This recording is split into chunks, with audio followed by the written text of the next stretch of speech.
Hi everybody, I am here today to talk about the Clos de la Roilette Fleurie. I think this is probably a pretty good color combination. I'll see what the video looks like afterwards anyway. This is just, I feel like this just feels like the right thing to wear for Thanksgiving. I don't know, it's like late November, Thanksgiving's coming up, sort of gray, so neon tiger striped jumpsuit, just good for jumping. So Fleurie, this is a fun story. The original previous owner, Clos de la Roilette. So in 1920, the Fleurie appellation was created in Beaujolais. So this is Cru Beaujolais, what we're talking about here. Previously, this vineyard, this estate, had been in Moulin, and then in 1920 they created Fleurie, and this land was classified as being a part of Fleurie.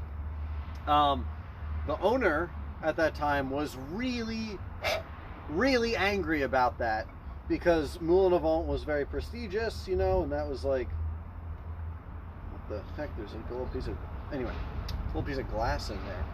This is not a very well cast glass. Oh well. So he was super angry that, like, he'd been making Moulin is famous, easy to sell, and then suddenly, oh, you're not Moulin anymore, you're Fleurie now. And he was right over the border. He was like right on the border with Moulin. He was like, this is bullshit. What? So he just never put Fleurie on his label. He just took a picture of his racehorse, Roilette, and he named the wine Clos de la Roilette, and just didn't even want to be associated with Fleurie. So that was back in the 20s. Now at this point it says Appellation Fleurie Contrôlée on there, so you know it's Fleurie. I forget when the winery changed hands. It is the Couders now. Current winemaker is Alain Couder, and he took it over from his father. The estate had sort of fallen into like disrepair. It had been neglected, so his father bought the estate and spent a lot of time working on it, trying to like prune, revitalize, clean things up.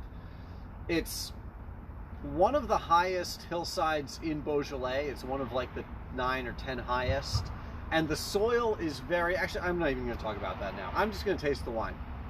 It's farmed naturally.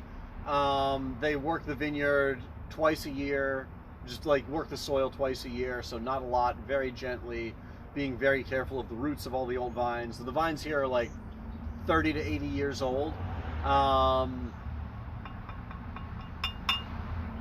harvested, whole cluster fermentation, native yeast. All right, I'm just gonna drink the wine to tell you what it smells and tastes like.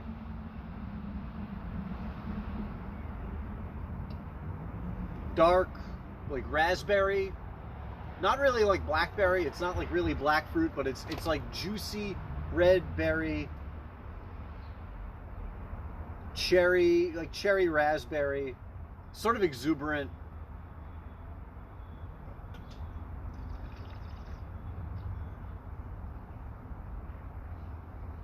It's cold from sitting in my warehouse. So, yeah. It's grippy, so it's smooth. It's the fruit on the palate. The fruit is very juicy and lush, but then the mid palate has this saltiness that like wakes your palate up, and then right behind that, the finish, suddenly you get this tannin. Like the wine gets bigger. There's this like really robust structure, dry tannin, and a little bit of like a dark, like milk chocolate, something. Like it's not quite like it's not bitter, and that's why I'm not saying baking chocolate, because like real baking chocolate is kind of bitter to me. This is more like a dark milk chocolate, because the texture of the wine, the flavor and stuff is so supple.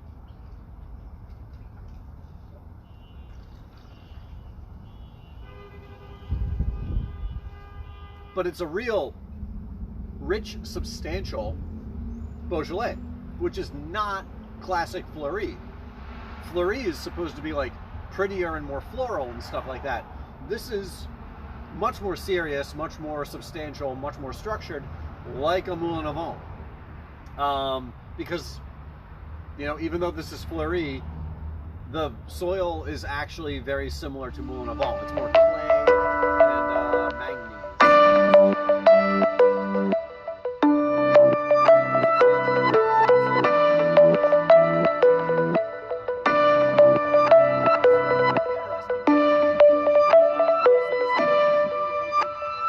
14 days fermenting on the skins, and the cap is actually submerged in the wine so that it doesn't dry out or anything like that. But at the same time, it avoids the need for doing punch downs or pump overs or something like that, which I think would probably give more tannin to the wine or make the wine a little bit rougher.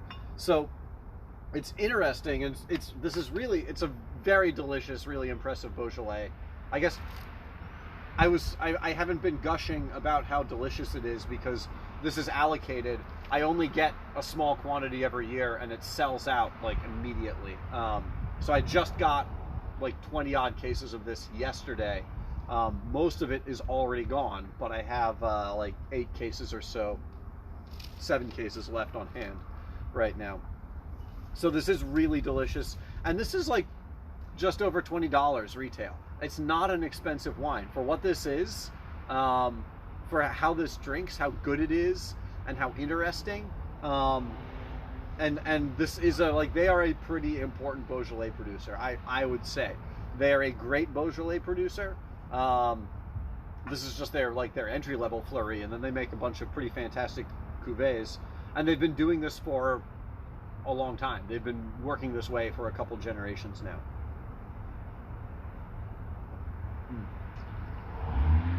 Just in time for Thanksgiving. This is pretty perfect. Really impressed by the finish. By the tannins are strong, forceful, but not rough. Not like rustic. They're just they've got some power to them, but they're not like aggressively dry or bitter or anything like that. So anyway, Clos de la Roilette, Fleurie, Gamay, Beaujolais. It's lovely. It's delicious.